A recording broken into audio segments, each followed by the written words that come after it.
दो चोरों के द्वारा थावे भवानी के मंदिर में मुकुट, हार और कुछ और अन्य आभूषणों की चोरी की गई थी।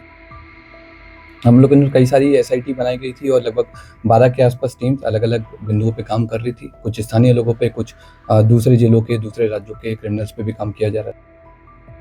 दीपक राय है, ये इसके फादर का नाम देवानंद राय है। ये जमनिया थाना गाजीपुर का रहने वाला है। इसने कई सारी जो क्राइम थ्रिलर है, जैसे जो बिहार बेस्ड एक मूवी बनी है, उस पे भी इसने सर्च किया, उसके बारे में पढ़ा कि कैसे पुलिस अनुसंधान करती है, कैसे पुलिस अपराधी तक पहुंचती है, कांड का उद्भेदन करती है। 17 दिसंबर की रात बिहार के प्रसिद्ध थावे दुर्गा मंदिर में हुई चोरी मामले में पुलिस ने बड़ा खुलासा किया। पुलिस जांच में जो बातें सामने आई हैं, उसे सुनने के बाद आप भी चौंक जाएंगे। भरोसा नहीं होगा कि ऐसा रियल में हुआ है या फिर किसी मूवी का ये सीन है। थावे दुर्गा मंदिर चोरी मामले में पुलिस ने मुख्य आरोपी दीपक को गिरफ्तार कर लिया।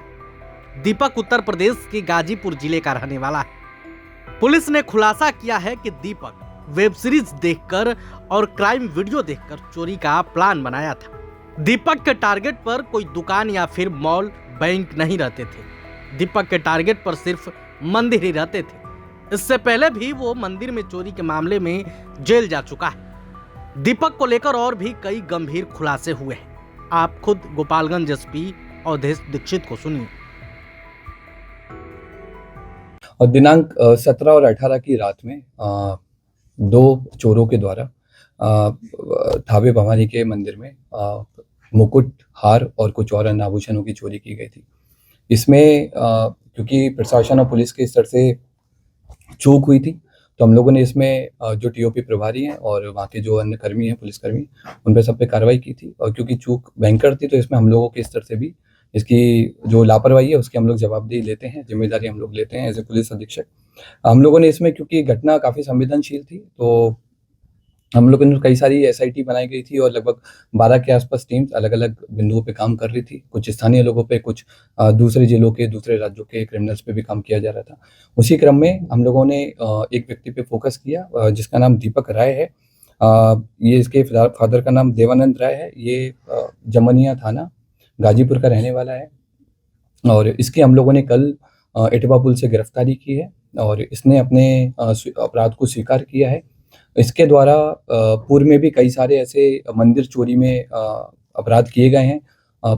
इसी साल मार्च 2025 में इसके द्वारा महू जिले के कोतवाली थाने में शीतला माता मंदिर में चोरी की घटना कारित की थी, जिसमें जेल गया था और 13 नवंबर को जेल से छूटा है। जेल से छूटने के बाद में फिर इसने थावे मंदिर और पुणे के एक बड़े मंदिर की रेकी करना स्टार्ट किया। वहाँ के सोने मुकुट के बारे में इसने गूगल पे और यूट्यूब पे अच्छे से सर्च किया और 10 और 11 की रात में थावे मंदिर में आकर प्रॉपर रेकी की और जिस तरह से घटना कारित की गई है उसी तरह से इसके द्वारा रेकी किया गया। मंदिर के पीछे जो अंडर कंस्ट्रक्शन बिल्डिंग है उसमें चढ़ करके इसने देखा कि कैसे आना है, कैसे जाना है और किस तरह से पूरा प्लान करना है। ये उसने उस दिन पूरा स्ट्रेटजी बनाई और 17 तारीख की शाम को 5 बजे अपने घर से चलकर यहाँ पर थावे मंदिर में 11:45 के आसपास जिस तरह से रेकी की गई थी उसी तरह से इसके द्वारा घटना को कारित किया गया। कारित करने के बाद गांव के रास्ते से होकर पैठान पट्टी होकर के इसके द्वारा वापस अपने घर पे गया और अपने आभूषण को, जो अपना दूसरा साथी है, उसको इसने हैंड ओवर कर दिया है ताकि पुलिस अगर इसको पकड़े तो आभूषण नहीं मिले। कितने लोगों ने मिलकर चोरी की घटना? अभी तक की जो हमारा अनुसंधान हुआ है और इससे पूछताछ में अभी तक हम लोग 2 लोगों पे काम किए हैं और 2 लोगों की संलिप्तता पूर्णतः पाई गई है। इसमें दोनों लोग आइडेंटिफाई हो गए हैं। एक व्यक्ति दीपक राय की गिरफ्तारी हुई है। उसके पास से हमको घटना में जो उस दिन घटना हुई थी उस वाला कटर हमने बरामद किया है, जो कपड़े पहने हुए थे वो बरामद किए हैं। फ़ोन बरामद किया है जिसमें उसके द्वारा थावे मंदिर के बारे में सर्च किया गया है और घटना कारित होने के बाद में भी उसने सोने की डिटेल PI 916 के बारे में पूरा उसने पढ़ा है। और इसके बाद में हम लोगों ने उसके जो रेकी के टाइम पे जो जूते पहने थे वो जूते हम लोगों ने बरामद किए हैं। रेकी के टाइम में जो बैग यूज़ किया था वो बरामद किया है। जिस बाइक से वो लोग घटना करने आए थे वो बाइक भी हम लोगों ने आइडेंटिफाई कर लिया। जल्दी भी हम लोग उस बाइक को भी बरामद करेंगे। जो 30 लोग सर उठाए गए थे उसमें से कोई ये तो नहीं होगा? जो हम लोगों ने पहले जिन लोगों को डिटेन किया था पूछताछ के लिए, उन सब लोगों को, क्योंकि उन लोगों की संलिप्तता नहीं पाई गई थी, उन सब लोगों को हम लोगों की तरफ छोड़ दिया गया है।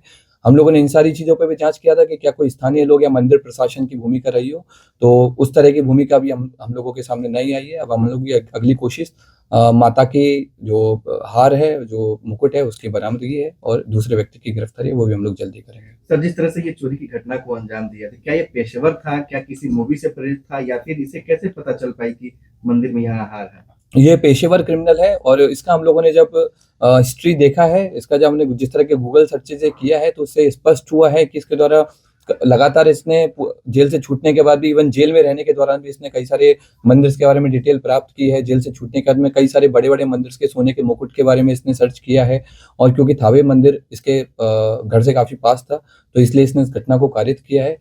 इसने कई सारी जो क्राइम थ्रिलर हैं, जैसे जो बिहार बेस्ड एक मूवी बनी है, उस पे भी इसने सर्च किया, उसके बारे में पढ़ा कि कैसे पुलिस अनुसंधान करती है, कैसे पुलिस अपराधी तक पहुंचती है, कांड का उद्भेदन करती है, ताकि उन सारे तरीकों से बच करके, इसके द्वारा उन सारे तरीकों को यूज करके पकड़े जाने से बचा जा सके। क्या उस दिन मोबाइल भी लेकर पहुंचा था? नहीं, उस दिन ये मोबाइल नहीं लेके आया था। इवन जिस दिन रेकी करने आया था, उस दिन भी इसने इंश्योर किया था कि इसका कोई भी डिजिटल फुटप्रिंट थावे या फिर गोपालगंज में नहीं रहे, ताकि अगर पुलिस कल को अनुसंधान करे या फिर कोर्ट में आगे ट्रायल हो, तो इसके ऊपर कोई ऐसा प्रूफ नहीं मिले कि ये यहाँ पर मौजूद है। कितने केसेस में सर ये वांछित रहा है? अभी तक के रिकॉर्ड के हिसाब से हमको इसके ऊपर 5 केसेस मिले हैं, जिनमें बनारस में इसने बाइक चोरी की है, महू में इसने मंदिर चोरी की है, और भी हमें लोकल सोर्सेज से पता लगा है कि पूर्व में भी कई सारे मंदिरों में चोरी कर चुका है, लेकिन वो अभी तक उद्भेदन नहीं हो पाए थे, इसलिए इसका नाम नहीं आया है।